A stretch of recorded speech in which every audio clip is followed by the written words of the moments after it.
बिस्मिल्लाहिर्रहमानिर्रहीम। हाफिज़ा निदा टीवी के मुअज़्ज़ज़ देखने और सुनने वालों, अस्सलामु अलैकुम।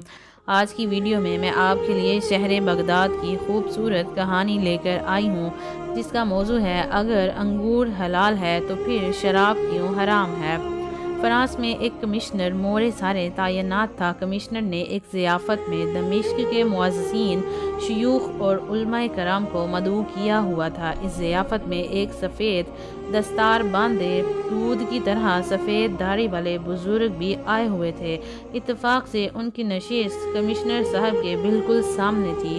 कमिश्नर ने देखा बुज़ुर्ग खाने में हाथ डाले मज़े से हाथों से खाना खा रहे हैं, जबकि छुरी कांटे उनकी मेज़ पर मौजूद हैं। ये मंजर देखकर कमिश्नर साहब कड़ाहट और गुस्से से बुरा हाल हो गया और नज़रअंदाज करने की बहुत कोशिश की, मगर अपने आप पर काबू ना पा सका। अपने तर्जमान को बुलाकर कहा, इस शेख साहब से पूछिए कि आखिर वो हमारी तरह खाना क्यों नहीं खाता।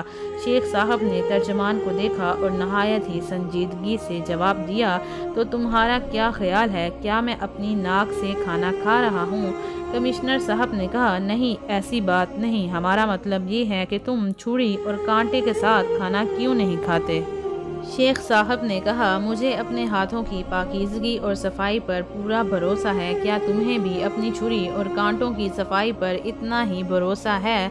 शेख साहब के जवाब से कमिश्नर जल भुन कर रह गया। उसने दिल में ये तय कर लिया कि इस बेइज्जती का बदला ज़रूर लेगा। कमिश्नर की मेज़ पर उसके दाएं तरफ उसकी बीवी और बाईं तरफ उसकी बेटी भी मौजूद थी। कमिश्नर अरबों की सकाफत, रवायात और दीनदारी से खूब वाकिफ़ था। कमिश्नर ने इस ज़ियाफ़त में शहर के मुअज़्ज़िज़ीन और उलमाए कराम को मदऊ कर रखा था, मगर इन सब रवायतों को तोड़ते हुए उसने अपने लिए शराब मंगवाई और शेख साहब को जलाने की खातिर नहायत ही मज़े से अपनी मेज़ पर शराब उंडेल दी। उसके बाद उसने एक गिलास में अपनी बीवी के लिए डाला और दूसरे गिलास में अपनी बेटी के लिए शराब डाल दी। कमिश्नर अपने गिलास से चुस्कियाँ लेते हुए शेख साहब से मुखातिब हुआ और कहा, शेख साहब, तुमको अंगूर अच्छे लगते हैं और तुम खाते भी हो, क्या ऐसा ही है?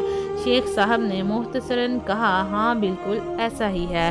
कमिश्नर ने मेज़ पर रखे अंगूरों की तरफ इशारा किया और कहा, ये शराब इन अंगूरों से निकाली गई है।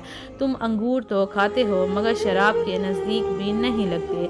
ज़ियाफ़त में मौजूद हर शख्स कमिश्नर और शेख साहब के दरमियान पेश आने वाली इस सारी सूरत हाल से आगाह हो चुका था। सबके चेहरों से नादीदा खौफ के साए नज़र आ रहे थे और हर तरफ खामोशी थी, मगर शेख साहब के ना तो खाने से हाथ रुके और ना ही चेहरे पर आई मुस्कुराहट में कोई फ़र्क आया।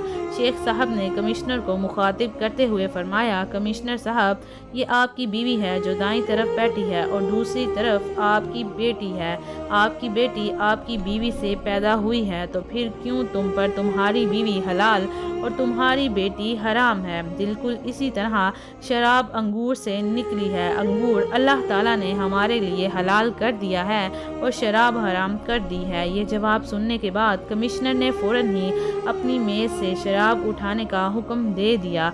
मेरे मोहतरम अजीज़ सुनने वालों, अक्सर लोग सवाल करते हैं कि शराब अंगूर से निकली है, अंगूर हलाल है तो शराब हराम है, इसकी वजह क्या है? तो इसका जवाब ये है कि जो चीज़ अक़ल को ख़राब करे और नशा दे, चाहे वो चीज़ थोड़ी हो या ज़्यादा हो और कोई भी चीज़ हो, वो हराम है। एक और सवाल करते हैं कि जन्नत में शराब होगी, तो इसका जवाब ये है कि जन्नत में अल्लाह पाक की तरफ से जो शराब होगी वो ना तो अक़ल को ख़राब करेगी और ना ही नशा देगी।